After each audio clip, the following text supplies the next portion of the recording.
What happens when someone reveals a secret so dark on live television that no one in the room knows how to respond? I need to stop the tape right now. Dr. Phil's voice cut through the studio like a blade. The cameras kept rolling for 3 more seconds before the director finally understood. This wasn't a commercial break. This was something no one had prepared for. What this woman admitted next would change everything, not just for her family, but for everyone watching. Her name was Jennifer Walsh, and she had come to the Dr. Phil show with what seemed like a straightforward case. Her adult daughter, Emily, had accused her of being a narcissistic mother who had destroyed her childhood. It was a story the show had covered dozens of times: generational trauma, mother-daughter conflict, blame and resentment. But Jennifer had insisted there was more to the story. Dr. Phil, if you let me explain, everything will make sense, she had written in her application. The producers, intrigued by her certainty, had booked her. The taping had started normally. Emily sat on one side of the stage, arms crossed, face hard with years of accumulated anger. Jennifer sat across from her, nervous but composed, wearing a simple blue dress and clutching a small envelope in her hands. Dr. Phil began with his standard questions. Emily, you said your mother was emotionally absent during your entire childhood.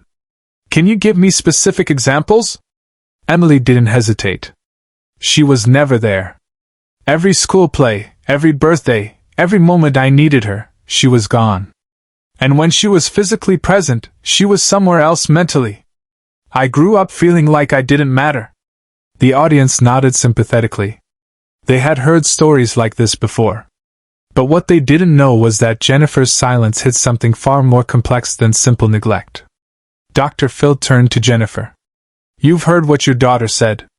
How do you respond to these accusations? Jennifer's hands trembled slightly around the envelope. Dr. Phil, I need to explain something first. Something Emily doesn't know. Something no one knows. Go ahead, Dr. Phil said, leaning back slightly, preparing for what he assumed would be the typical defensive response. Jennifer looked directly at her daughter. Emily, the reason I was absent, the reason I couldn't be the mother you needed. Her voice cracked. I was dying. The studio went still. Emily's expression shifted from anger to confusion.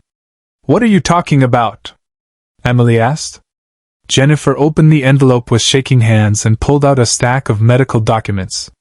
When you were 7 years old, I was diagnosed with stage 4 ovarian cancer. The doctors gave me 6 months to live. Dr. Phil sat forward immediately. This was not the story the producers had briefed him on.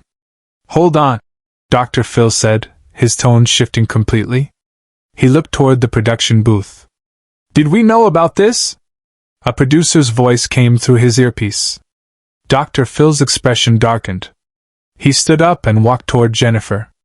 Jennifer, why didn't you tell your daughter? Why did you keep this secret for over 15 years? Jennifer's eyes filled with tears. Because I didn't want her childhood to be about watching me die. I didn't want her to grow up in hospitals, surrounded by the smell of chemotherapy and fear. So I fought my battle in silence. I went to treatments when she was at school. I wore wigs so she wouldn't see me losing my hair. I pretended everything was normal because I wanted to give her a normal childhood. Emily's face had gone completely pale. Mom, what are you saying? Subscribe and leave a comment, because the most powerful part of this story is still ahead. Jennifer turned to face her daughter fully. Every time I missed a school play, I was getting radiation. Every birthday I seemed distant. I had just finished a chemotherapy session and could barely stand. Every moment you thought I didn't care, I was fighting to stay alive long enough to see you grow up. The envelope slipped from Jennifer's hands, spilling medical records across the stage floor. Dr. Phil bent down and picked up one of the documents, scanning it quickly. These are dated, he said quietly. 2008 through 2015. 7 years of continuous treatment. He looked up at Jennifer. You went through all of this alone? Jennifer nodded. My husband knew. But I made him promise not to tell Emily. I thought I was protecting her. But Dr. Phil saw something else. Something the audience couldn't see yet. Jennifer, Dr. Phil said slowly, there's something you're not telling us. Because surviving stage 4 ovarian cancer is remarkable, but the way you're holding yourself right now, there's more to this story. Jennifer's composure finally broke. I didn't just survive, Dr. Phil. I survived because of something I did. Something I've been ashamed of for 17 years. The studio went completely silent. Even the audience members who had been shifting in their seats froze. What did you do? Dr. Phil asked, his voice gentle but firm. Jennifer looked at the floor. I stole. Emily gasped. What? The experimental treatment that saved my life wasn't covered by insurance. It cost $400,000. We didn't have that kind of money. So Jennifer's voice dropped to almost a whisper. I embezzled money from the company where I worked. Over the course of 3 years, I took $415,000 to pay for my treatments and cover the investigation I knew would eventually come. The revelation hit the room like a physical force. Dr. Phil stood up and walked to the edge of the stage. Stop the tape, he said clearly, looking directly at the cameras. We need to stop right now. The director's voice came through. Dr. Phil, we're still. I said stop the tape. His tone left no room for argument. The red recording lights finally went dark. Dr. Phil turned to his production team. Get legal on the phone. Now. And I need the crisis counselor backstage in 2 minutes. He looked at Jennifer, then at Emily. Nobody moves. We're going to handle this the right way. What Dr. Phil did next was something no one in that studio, or watching from home, could have predicted. He sat down on the stage floor, right between Jennifer and Emily, abandoning his chair completely. It was a gesture so unexpected that several audience members audibly gasped. Jennifer, he said quietly, you need to understand the weight of what you just admitted on national television. You've confessed to a felony. Do you understand that?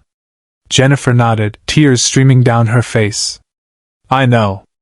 I turned myself in 3 years ago. I served 18 months in federal prison. I lost everything, my career, my reputation, my friends. But I'm alive. I got to see my daughter graduate high school. I got to walk her down the aisle at her wedding. I got to hold my grandson. Emily's hands were shaking. You went to prison? When? 2019 to 2021, Jennifer said. You thought I was working overseas for that consulting contract.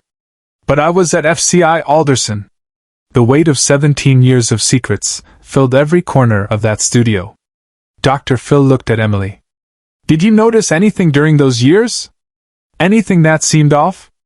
Emily's voice was barely audible. She wrote me letters. Every week. Long, detailed letters about her work, about how much she missed me. I thought.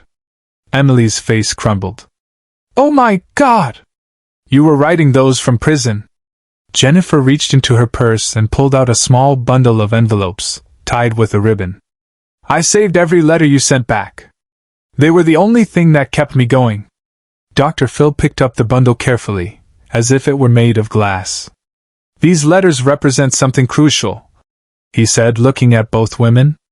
They represent a mother who made an impossible choice. She could let her daughter know she was dying and traumatize her, or she could fight alone.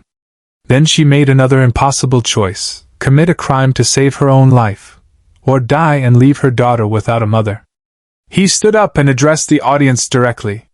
I want everyone here and everyone watching at home to understand something. We are not here to condone criminal behavior. What Jennifer did was legally wrong, and she paid the price society demanded. But we are also not here to pretend that life presents us with neat, easy moral choices. Dr. Phil then did something he rarely does. He made a decision that went against every protocol. He turned to the production booth.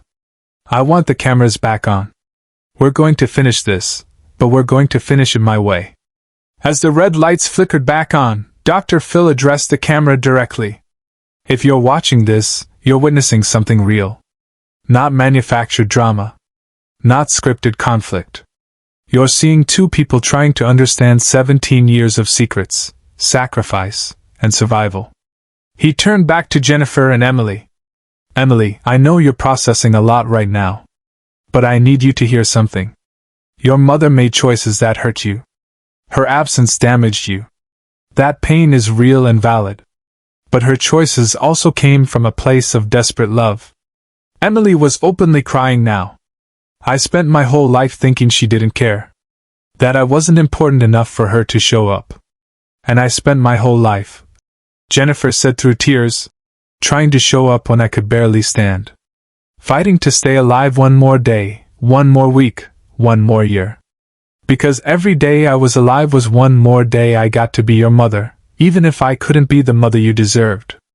The studio audience was no longer silent. Several people were crying openly. One woman in the front row stood up and started clapping. Then another. Then another. Within seconds Phil held up his hand, and the applause gradually faded. This is not a moment for applause. This is a moment for understanding. He walked to his desk and picked up 2 business cards. I'm referring both of you to Dr. Sandra Morrison, one of the best trauma therapists in the country. She specializes in family reconstruction after secrets like this. Jennifer took the card with trembling hands. Thank you. Dr. Phil looked at her seriously. The real work starts now. Are you ready for that? Jennifer looked at her daughter. Emily, I know I don't deserve your forgiveness. But if you're willing, I want to try. I want to finally be honest with you about everything. Emily stood up slowly. Everyone in the studio held their breath. She walked across the stage, stopping directly in front of her mother. For a long moment, she just stared at Jennifer. Then she spoke, her voice breaking. I don't know if I can forgive you right now. But I know you're still alive. And maybe that's enough to start with. Jennifer pulled her daughter into a hug. Emily resisted for a moment, then collapsed into her mother's arms, both of them sobbing. Dr. Phil stepped back, giving them space. He looked at the camera. This is why I do this show. Not for the drama. For moments like this, where truth finally has room to breathe. Share and subscribe. Make sure this story is never forgotten. Dr. Phil brought them back to their seats. Here's what's going to happen. You're both going to meet with Dr. Morrison twice a week. Jennifer, you're also going to join a support group for cancer survivors. Emily, you're going to work with a therapist who specializes in childhood trauma. He pulled out the bundle of prison letters. And I want you both to read these letters together. Every single one. Because inside these pages is the real story of your relationship. Dr. Phil stood for his final statement. I've been doing this show for over 20 years. I've seen thousands of families torn apart by secrets. But I've learned something crucial. Secrets kept to protect someone you love don't make the pain less real. But they do mean there's a foundation to build on. He looked at Jennifer. You made choices that were legally wrong. You paid your debt to society. Now you need to pay your debt to your daughter, not with money, but with radical honesty and consistent presence. He turned to Emily. And you need to decide if you can separate the mother who hurt you from the mother who was trying to survive. That's not a decision anyone can make for you. Not me, not your family, not the audience. That's your journey. The final moment came when Dr. Phil did something that made even his producers emotional. He reached into his desk and pulled out a small bracelet, a simple silver chain with 2 charms, a heart, and a key. Jennifer, this is for you, he said, handing it to her. The heart represents the love that motivated every choice you made. The key represents the truth you finally unlocked today. Then he pulled out an identical bracelet. Emily, this is for you. Same symbols, same meaning. Because healing requires both love and truth. You can't have one without the other. Both women took the bracelets, crying silently. Dr. Phil addressed the camera one last time. If you're watching this and you're carrying a secret that's destroying your relationships, I want you to understand something. Truth is painful. Confession is terrifying. But secrets are poison.